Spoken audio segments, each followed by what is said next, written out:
Hemos escuchado el inicio del Evangelio de San Lucas en este domingo tercero del tiempo ordinario y la primera parte del acontecimiento de Jesús en la sinagoga de Nazaret, el pueblo donde había pasado la mayor parte de su vida.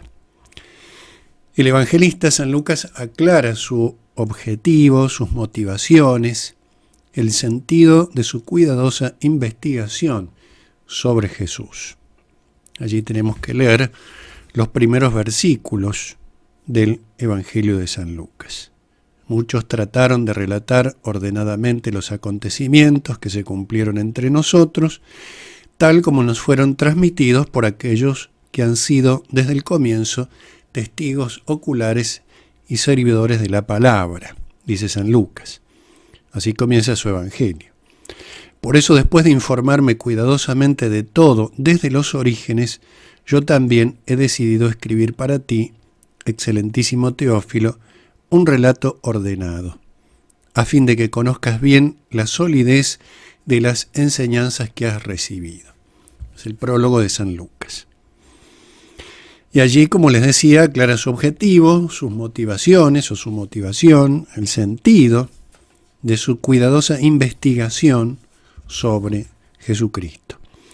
Ha recurrido a quienes han sido, como nos dice él, testigos oculares y servidores de la palabra. Porque el Evangelio no es la mera constatación de ciertos hechos, sino la buena noticia de la salvación, expresada en esos hechos históricos. Por eso ambas cosas, testigos oculares y servidores de la palabra. Y la salvación, el Verbo de Dios que ha asumido nuestra condición humana, lo ha hecho en la historia, en el tiempo, en la realidad de nuestra existencia terrena. Por eso los acontecimientos son importantes, son imprescindibles. La raíz histórica del acontecimiento. No bastan los testigos oculares, por otra parte. Muchos vieron a Cristo, muchos escucharon su palabra y no creyeron en él. Por eso, servidores de la palabra es también una pauta clave de comprensión de todo el Evangelio, de los fundamentos mismos del Evangelio. Son los que han visto y escuchado al Señor, pero han visto y escuchado mucho más que meras palabras o asistido a determinados sucesos. Son los que han sido introducidos en el misterio de Dios para dar testimonio de Él hasta el fin de los tiempos. Lo que enseña el Evangelio no es dudoso, incierto, vacilante, probable, ni vano. Por el contrario, es auténtico, sólido, veraz. Y todo ello al servicio de la salvación. Por eso nos da certeza. Necesitamos esa certeza para alcanzar la salvación. Por eso es como es. Por eso lo que realmente sucedió ha quedado registrado por voluntad de Dios y por la inspiración divina, ha quedado registrado para toda la Iglesia y para el mundo entero y para la totalidad de la historia, hasta el fin de los tiempos. Esos acontecimientos que se han cumplido entre nosotros, de los que habla San Lucas, no son irreductibles a la mera cronología. Son acontecimientos de plenitud. Es lo que se ha cumplido, lo que se ha llevado a plenitud. Es la plenitud del Nuevo Testamento, lo acabado, lo completo, lo lleno. Por eso la Iglesia nos hace contemplar en este mismo día el suceso en Nazaret, que es la segunda parte del Evangelio de hoy. Nos dice: Jesús volvió a Galilea con el poder del Espíritu, enseñaba en las sinagogas, fue a Nazaret.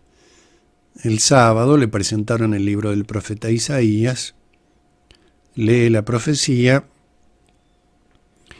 y luego señala que se ha cumplido en él lo que Isaías anunciaba.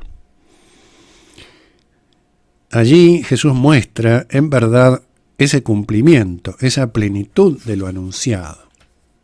Hoy se ha cumplido, dice Jesús después de leer al profeta Isaías. Y aquí no debemos acentuar solo el cumplimiento, sino el hoy, ese presente, siempre permanente, que vincula misteriosamente tiempo y eternidad. Jesús afirma ser el Mesías anunciado por los profetas, el ungido del Señor, el Cristo. La sinagoga fija los ojos en Él. El mundo entero queda pendiente de ese instante, de ese hoy. De ese hoy en mí, se ha cumplido en Él. Cristo es el centro de atención de todos los tiempos. Él es la plenitud de los tiempos. Y a partir de ahí es necesaria e impostergable una decisión. Seguir o no a Cristo, aceptarlo o rechazarlo. La sinagoga, como veremos en el relato del próximo domingo, lo rechazará, procediendo de modo totalmente opuesto a quienes fueron y son servidores de la palabra. En este texto de San Lucas nos deben admirar también los gestos del Señor. Detengámonos un momento en ese gesto sobre el libro, sobre el rollo de la Escritura. Nos dice San Lucas, Jesús cerró el libro, lo devolvió al ayudante y se sentó. Es verdad que esa actitud de sentarse tiene un sentido magisterial de primer nivel. Jesús se presenta así como maestro, pero cerró el libro. Y lo hace porque Él es más que el libro, más que ley y profetas, más que Salomón y Moisés, el sábado y el templo. Ha leído las palabras del Antiguo Testamento, pero dirá luego en el Evangelio de San Juan, en el capítulo 5 del Evangelio de San Juan, yo tengo un testimonio mayor que el de Juan. Y Juan Bautista representa todo el Antiguo Testamento. Por supuesto que no queda anulado el Antiguo Testamento, queda planificado. El testimonio de Cristo es mayor, es supremo, es insuperable. El universo entero puede caerse, pero sus palabras no pasarán jamás.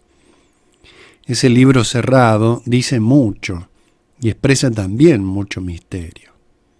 Él lo cierra, como si Él clausurara el Antiguo Testamento para que sea llevado a su plenitud en Él. Solo Él puede cerrarlo. Insisto, no porque no tenga más sentido, sino porque el sentido del Antiguo Testamento es Jesucristo.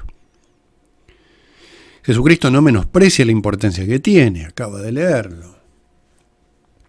Acaba de señalar en él ese cumplimiento.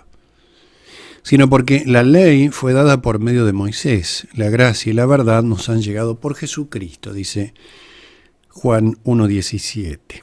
Ha leído aquellas palabras santas, pero Él es la palabra, el verbo de Dios. Y el Antiguo Testamento es un libro cerrado si Cristo no lo abre. Dice San Pablo en la segunda carta a los Corintios, se embotaron sus inteligencias, haciendo esta denuncia contra el fariseísmo. En efecto, hasta el día de hoy, continúa San Pablo, perdura ese mismo velo en la lectura del Antiguo Testamento. El velo no se ha levantado, pues solo en Cristo desaparece. Hasta el día de hoy, siempre que se lea a Moisés, un velo está puesto sobre sus corazones. Y cuando se convierte al Señor, se arranca el velo. Por Jesucristo se ingresa a ese libro que sin Él en el fondo está cerrado.